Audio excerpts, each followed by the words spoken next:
วัสดีครับผมพี่น้องป้องไปสู่ผู้สู่คนครับรอหาเก็บผักตะมินพี่น้องเลย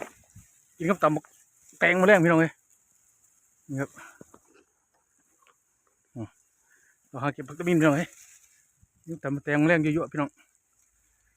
คือว่าสิแสบพี่น้องเลยนี่ครับผักตะมินหมูป่าจังเลยครับพี่น้องเลย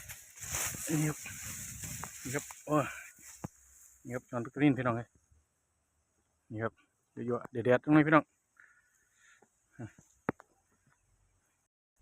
นอนก้มอยากพี่น้องเด็ดก็มาก็พี่น้องเลยนี่ครับเด็ดตะมินพี่น้องเลยนี่ครับ